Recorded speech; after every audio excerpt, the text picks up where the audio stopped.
무더운 폭염이 끝날 것 같지 않아서 너무 힘들었는데 이제는 한반도를 강타하는 태풍 소식에 전국이 비상 상황입니다. 아무쪼록 하나님의 보호 속에서 이 나라와 민족이 그리고 성도님들 모두가 평안하시기를 소원합니다.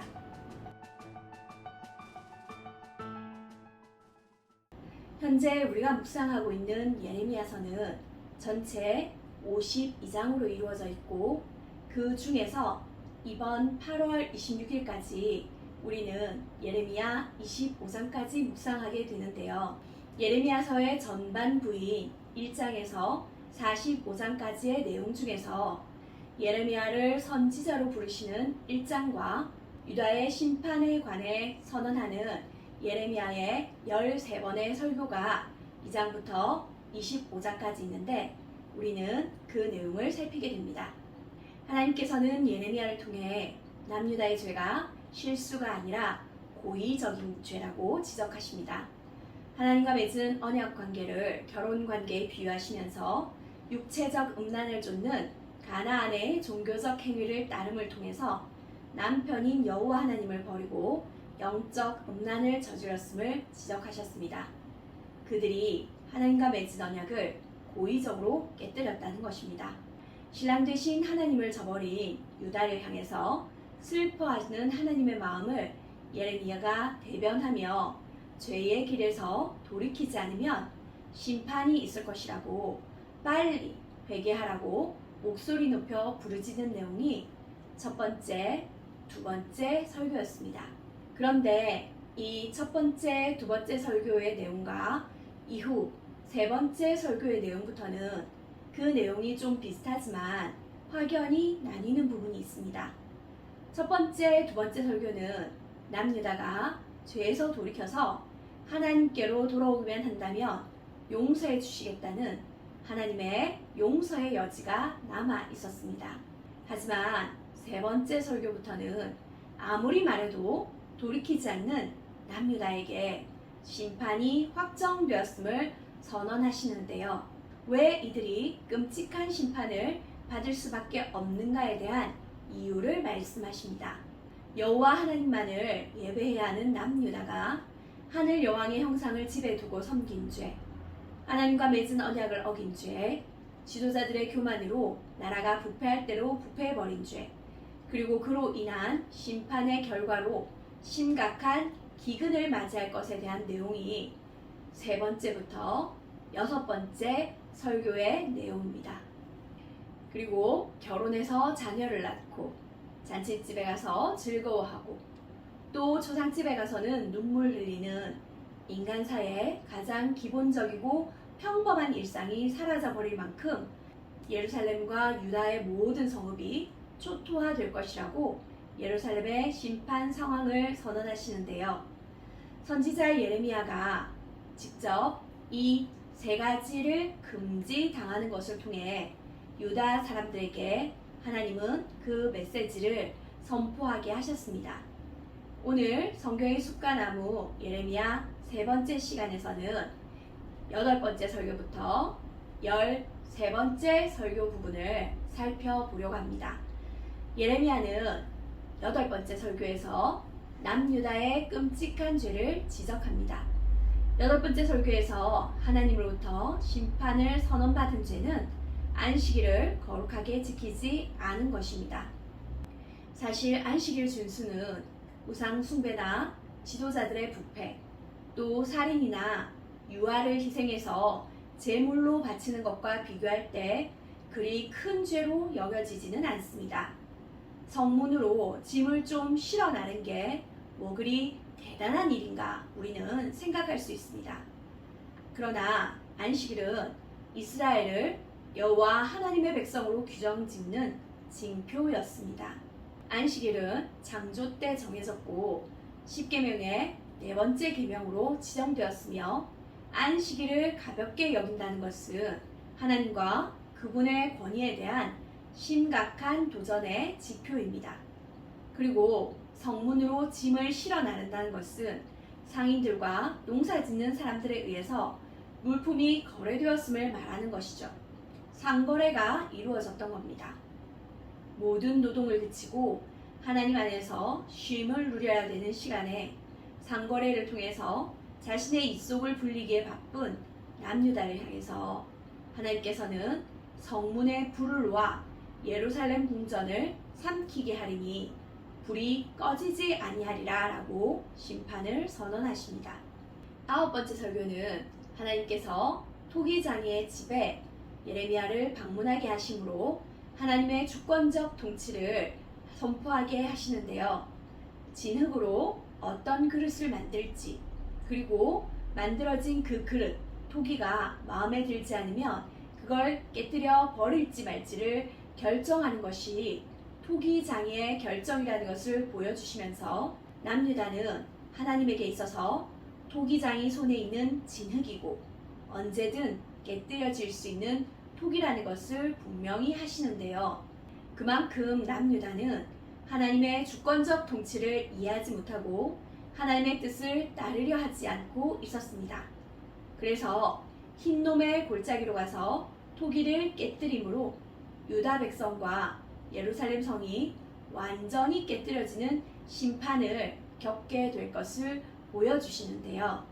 요시야의 종교개혁 때 없어진 흰놈의 골짜기에 있는 도벳 산당에서 자기 아들들을 불살라 바치는 번제가 다시 시작되었을 뿐 아니라 유다 전 지역이 우상 숭배로 더러워졌기에 이제 그 땅이 죽임의 골짜기로 불려질 만큼 끔찍한 심판이 유다 전역에 내려질 것을 하나님은 선언하셨습니다. 또 하나님은 예레미야를 통해 유다의 왕들에게 10번째 메시지를 선포하시는데요. 왕들에 대한 메시지는 연대순으로 기록된 내용은 아닙니다. 요시야 이후 왕으로 세워진 여호아하스, 여호야긴, 시드기야 이 모두에게 하나님의 임박한 메시지는 선포되었습니다. 하지만 그들은 그 메시지를 듣고도 하나님께 돌이키지 않았습니다. 그래서 그들의 후손은 단 한 명도 다윗의 보좌에 앉아서 유다를 다스리지 못하게 될 것이라고 하나님께서는 선언하셨습니다. 영원히 다윗의 왕위를 굳건히 세우시겠다는 하나님의 약속이 이루어지지 않은 것처럼 보이는 심판이 선언된 것입니다. 하지만 하나님은 또 자신의 약속을 결코 어기시는 분은 아니시죠. 그래서 하나님께서는 정의와 공의로 하나님의 나라를 다스리는 한 왕을 다윗의 후손으로 보내주시겠다는 내용을 약속해 주시고 그 약속으로 예수 그리스도를 우리에게 보내주신 것입니다. 백성을 바른 길로 인도하지 못해서 나라를 심판에 이르게 한 그 책임과 그에 따른 심판은 이제 왕으로부터 거짓 선지자들에게로 옮겨갑니다. 11번째 예레미야의 설교는 당시에 사악하고 간음을 행하며 백성들에게 헛된 것을 가르치고 거짓 꿈을 예언하여서 백성들을 미혹한 제사장들과 선지자들을 정죄합니다. 그들 스스로 여호와의 엄중한 말씀을 전한다고 하였지만 그것은 그들 자신의 말과 의견일 뿐이었고 그들의 삶은 부패와 타락의 열매를 맺고 있었습니다. 그래서 하나님은 거짓 선지자들에게 그들을 성읍 밖으로 내버리심으로 그들에게 영원한 치욕과 영구한 수치를 당하게 할 것이라고 심판을 선언하셨습니다. 12번째 설교는 여호야긴 왕과 여러 백성들이 바벨론의 2차 포로로 끌려가고 난 이후에 주어진 말씀입니다. 하나님은 앞서 2차 포로로 끌려간 여호야긴에 대해 그의 자손이 유다의 보좌에 앉지 못할 것을 예언하셨습니다. 하지만 하나님께서는 두 광주리에 담긴 좋은 무화과 나무 열매와 나쁜 무화과 나무 열매를 통해서 바벨론으로 끌려간 그룹은 좋은 무화과 열매라고 하십니다. 바벨론 포로로 끌려간 자들이 특별히 착한 일을 했다거나 죄를 덜 지었다는 것이 아닙니다.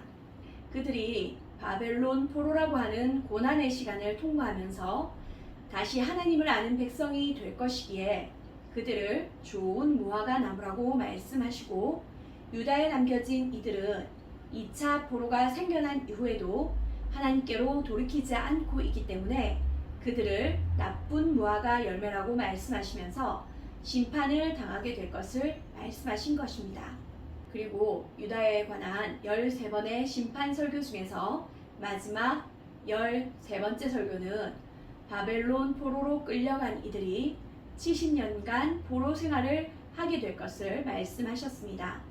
하나님은 70년이라는 시간이 끝나면 이스라엘의 심판 도구로 사용하신 바벨론 왕과 그의 나라와 갈대아인들을 그들의 손이 행한 대로 갚아주겠다고 말씀하십니다. 뿐만 아니라 진노의 술잔을 예루살렘 주변의 여러 나라들을 심판하시는데 쓰시겠다고 말씀하십니다. 하나님께서는 칼을 불러 세상 모든 주민을 칠 것인데 죽임 당하는 자가 이 땅에서 저 땅까지 미칠 것이라고 하나님의 심판이 유다뿐 아니라 다른 나라에도 명백하게 이르게 하시겠다고 말씀하십니다. 이렇게 자신의 온 삶을 다해 하나님의 심판 메시지를 선언하는 예레미야를 사람들은 좋아하지 않았습니다. 자신의 고향 아나돗 사람들이 제일 먼저 예레미야를 배척했고 수많은 대적자들이 하나님의 메시지를 전하는 예레미야를 거부했고 예레미야를 죽이려고 했습니다. 그런 고통스럽고 힘든 상황 속에서도 예레미야는 끝까지 하나님의 메시지를 전하는 예언자로서의 역할을 감당했습니다. 예레미야가 끝까지 자기 사명을 감당할 수 있었던 유일한 이유는 그가 대단하고 특별한 사람이어서가 아니었습니다. 예레미야서 1장부터 25장까지에서 예레미야는 5번이나 하나님 앞에서 자신이 당하는 고난과 고통에 대해서 울부짖었습니다. 자신이 받는 배척에 대해 아파하는 모습을 그대로 하나님께 보여주었고 때로는 선지자가 이래도 되나 싶을 만큼 자신을 대적하는 자들을 하나님께 심판하여 주도록 요청했습니다. 대적자들뿐만 아니라 그의 아내와 자녀들을 향해서도 저주의 기도를 퍼부었고 마지막에는 자신의 출생마저도 저주했습니다. 이런 예레미야의 나약한 모습을 보고 하나님의 선지자가 왜 이런가 이렇게 생각하시면 안 됩니다. 예레미야의 탄식과 저주는 자신의 사명을 감당하기 위한 절규이고 정직한 몸부림입니다. 그래서 우리는 예레미야를 통해 사명을 감당하는 자의 삶이 어떤 것인지를 엿볼 수 있습니다. 하나님의 사명을 감당하는 사람들은 때로 자신의 잘못으로 인한 것이 아니지만 고난의 한가운데에 있을 수 있습니다. 오히려 하나님의 사명을 감당하기에 더 큰 고난의 소용돌이에 들어가게 됩니다. 그런데 이럴 때 우리는 어떻게 해야 할까요? 우리는 예레미야처럼 정직하게 자신의 아픔과 고통을 유일하게 이겨내게 하실 한 분, 하나님만을 의지해서 그 고난을 통과해 가야 한다 하는 것을 우리는 예레미야를 통해 배울 수 있어야 합니다. 참으로 힘들고 어려운 시절을 우리는 지나가고 있습니다. 하나님의 심판의 때가 점점 가까워짐을 느끼는데요. 심판의 때가 다가올수록 사람들은 하나님의 음성 듣기를 거부하고 하나님의 말씀을 전하는 자들을 배척할 것이고 핍박할 것입니다. 그런 때가 올 때 우리는 예레미야가 어떻게 하나님 앞에 나아가 부르짖어서 힘을 얻었는지를 기억할 수 있어야 할 것입니다. 그래서 지금부터 우리는 주님 앞에서 부르짖는 걸 훈련해야 합니다. 오직 하나님 한 분만을 의지하고 우리 삶의 크고 작은 문제들을 이겨나가야 합니다. 그래야 마지막 심판의 때 고난 중에도 하나님을 붙잡고 승리할 수 있습니다. 바라기는 예레미야 묵상을 통해 하나님께 더 가까이 나아감으로 위기의 때에 영적으로 이길 힘을 기르는 저와 여러분 되시기를 축복합니다. 함께 기도하시겠습니다. 고난 중에도 우리의 유일한 소망 되시고 힘 되신 하나님 아버지, 예레미야서를 통해 우리의 죄악을 보게 해주셔서 감사합니다. 죄악 중에 있는 우리를 그럼에도 사랑하셔서 회개하고 돌이키라고 계속 말씀해 주셔서 감사합니다. 또 회개하지 않으면 심판하심도 알게 해주셔서 감사합니다. 우리가 더욱 죄를 미워하고 죄에서 돌이켜서 하나님의 뜻만을 따르는 자로 변화되는 좋은 무화과 나무가 되게 해주시옵소서. 또 힘들고 어려운 상황 속에서 낙심과 절망 가운데 넘어져 있는 자들이 아니라 하나님께 우리의 마음을 정직히 아뢰고 은혜를 구함으로 이길 힘을 주시는 하나님을 더욱 깊이 만나게 하시고 모든 문제와 상황을 믿음으로 통과하는 믿음의 용사로 세워지게 해주시옵소서. 우리 교회를 어떤 상황 속에서도 하나님의 손에 붙잡혀 사명을 감당하는 교회 되게 하여 주시기를 간절히 소원하며 살아계신 예수님의 이름으로 기도드립니다.